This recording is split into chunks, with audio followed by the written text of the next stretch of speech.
And now I want to introduce a very important guest speaker. He is the founder of Your Faith Farms. He wears many hats. He is an educator. He is a farmer, of course, and it's just so many things. He's been Emmy nominated. It's just so many things. He wrote a book. It's a lot. So without further ado, I want to introduce Patrick Muhammad. Round of applause.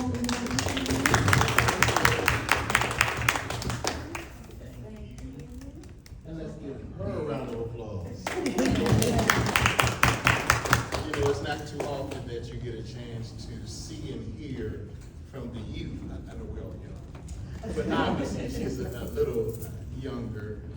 And I appreciate you all. So again, thank you for this opportunity to be with you. And I'm excited.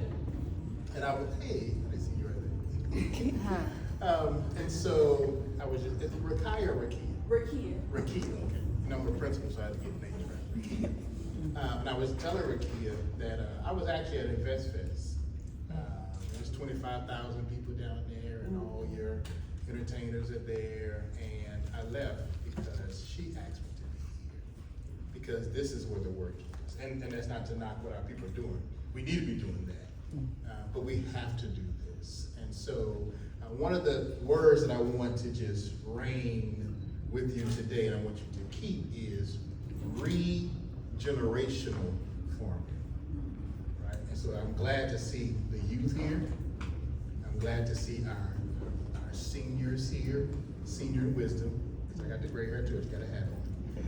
Because we have lost the connection between what allowed us to survive, the things that we've survived in this country and in this world, and we have not passed that wisdom down to the next generation. And so I'll explain it in a seed. Inside of every seed, there's past, present, and future. Okay? Inside of you, there's past, present, and future. Okay? And so you have your parents and foreparents, you have their DNA, you have your current reality, and as we birth forward, that's your future. But it's all present at the same time. When we put that seed in the ground, it has past, present, and future. So we'll say heirloom seed. And they say, oh yeah, that's the seed that was passed down. But remember, inside of that seed is future as well. And so we have to be mindful that everything that I just mentioned, it depends on the medium that it's placed in. I know it's Sunday, but I ain't going scripture. But you can go throw in the ground, you ain't gonna do it, right? You have to have the right medium. So there's 60 years of harvestable land left of topsoil. What does that mean? If we do not do what's necessary to protect and maintain the soil of this earth, we only have 60 years of harvest left. Back in the day, you heard it called Dust Bowl, right? From industrial farming, deforestation. And so it takes 500 years to make 1 inch of soil. I'm not talking dirt, y'all, because everybody in this room knows dirt. There's no life in it. But soil is necessary for plant life, animal life, and human life. And so if we're not mindful of the medium that we use to place a seed in, then that what can destroy us. So my medium that I use is a school. So yes, I run a charter school. That is an ag school. That's my medium. That's the soil. And it's past, present, and future. And then personally, we do live on a farm. So I guess I'm supposed to tell you a little bit. Oh, that's everything. Lord have mercy. So I'll tell you a little bit about myself. So in 2013, my family and I were inspired to step out on faith and begin the farming journey. No experience. I was telling Kate. Yeah. I was telling my principal, I gotta remember names. I was telling Kate that, you don't have to have a brown thumb, you can grow a green thumb. Okay? Because we were that family. We were that family that, when you got the flower from a funeral and they said, oh, it's not gonna die. Trust me, mine died. Right? We were that family that couldn't keep a dog alive, and right? But we stepped on our faith. We bought 31 acres with zero experience. had a 30-foot subdivision house, had lawn care service, and moved to 31 acres, no experience. I'm from East St. Louis, Illinois, born and raised in the boogie, in the hood, and it shaped me. And so going to that land without experience, not being classically trained, I had to depend on that inner spirit and that inner voice. And I had to let the land speak to me because I had no reference point.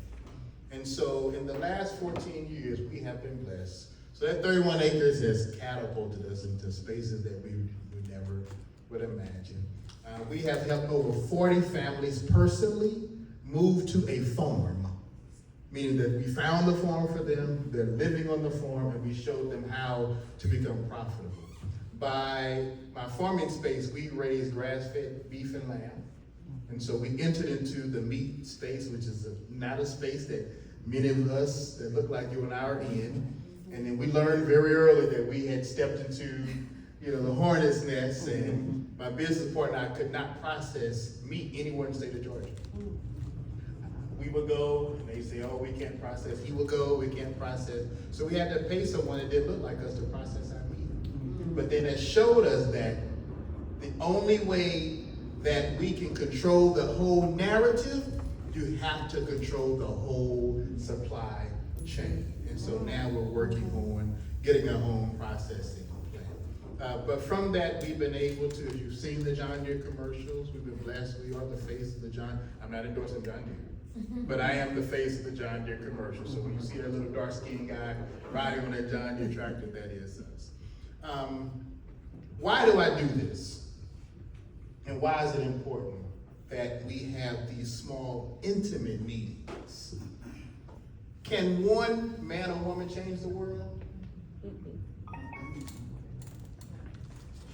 Can one seed change the world? And so we would say no, but I would say yes. How can one seed change the world? See, if I can take this one child, what's your name, sir? Say it loud. What's your name, big brother? Cairo. Cairo? Powerful name.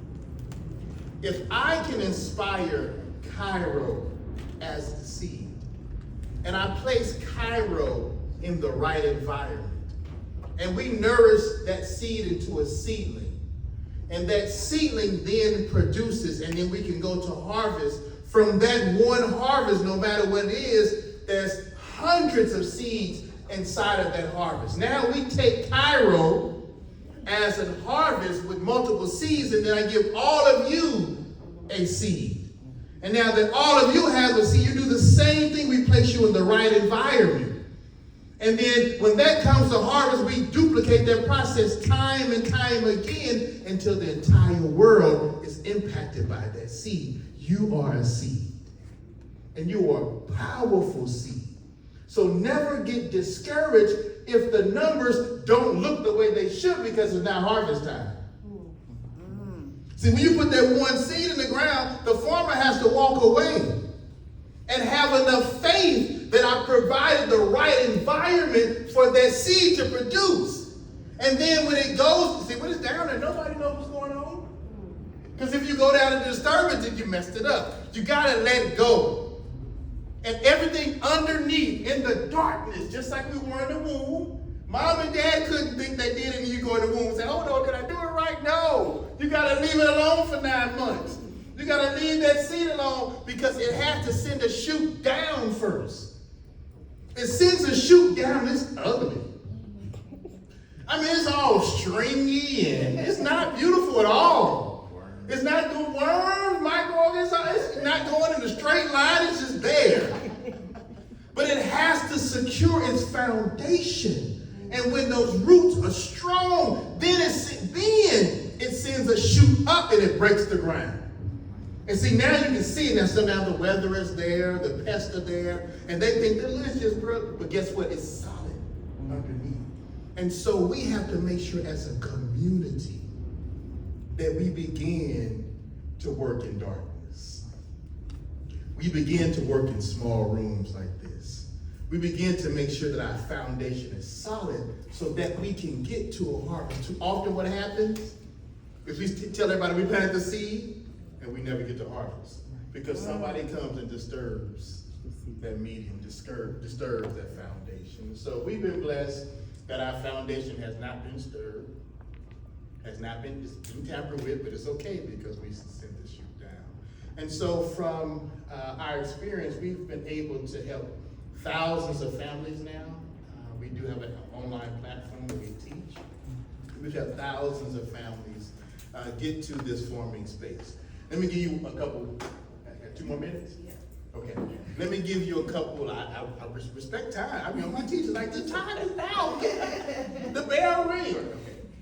Okay. Anybody here have a phone? Raise your hand. Okay, let me ask the question again. Does anybody here have a phone? Raise your hand.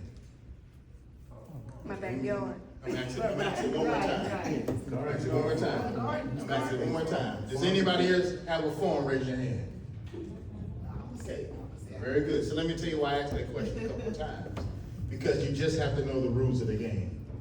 The man or woman who controls the rules control the game. In the United States of America, to have a farm, you technically need 1/100th of an acre. That's 435 square feet. If you have 435 square feet in the United States of America, you can have a farm, and that's called a farm tract number. That's TRACT. The way you get a farm tract number is you call the FSA office, your local FSA office. All you have to say is, hi, my name is Cairo. This is my address, and I would like to give my farm tract number. Then they're going to say, can you give us proof that this is your address? You can say, yes, I can see your light bill, I can see your mortgage, I can see your, right? And guess what? They're going to give you the farm tract number. The stipulations in the United States of America is that you have to make a minimum of $1,000 worth of goods or service from that throughout the year. Guess what? Who is coming to ask you, did you make $1,000? No, they're not. That's little money, big money. No, they're not. They're not gonna come and do that, right? And I'm saying this because I'm trying to get us the right environment. We gotta debunk a lot of these myths out there. So you all are farmers. Why is it important that you become a farmer? Because you do benefit from the tax breaks when you are a farmer. So a farmer, listen to the language, a farmer is an individual who takes care of a farm. Everybody here got a farm? Yeah. So now you're a farmer. So now you can write off on your taxes because you're a farmer. So those little, I know that was quick, but that's the truth. You can do it. But I'm saying that because we got to start the process. Because now, if you're not saying I'm a gardener, because brother says he's a gardener, you're not a gardener. You are a farmer. Why? Because there are no tax breaks for gardeners. You just got to know the language. When the president's, I guess who was this? Ex-wife, mother died. Where did he bury her? On the land. On the land. Why did he do that? It's a write-off. It's a write-off. That land will never be the same again. It's a tax write-off. You just gotta know the language. And so once we understand the language and the process, there's so much more that we can do. So all of my farmers in here, congratulations on your farm. You're gonna learn today. So don't look now. Don't look at what I'm doing with the herbs. That's that I'm doing herbs for my garden. No. Change your language. Change your language. Change your language. You are a farmer. And I know historically, we have been encouraged to run away from the farm, right? Because of sharecropping and slavery, etc. And they got us to turn a deaf ear and a nose to, I don't want to be no farmer. I don't want to be like that, right? And so guess what? We ran away from something that can sustain us. So I encourage you to run back to it. There's so many more benefits to it, but I hope that's enough to tease you. And I hope that you continue to support excellent programs like this, because this is the right environment for that seed to grow to harvest. And indeed, you can change the world. Thank you. Yeah.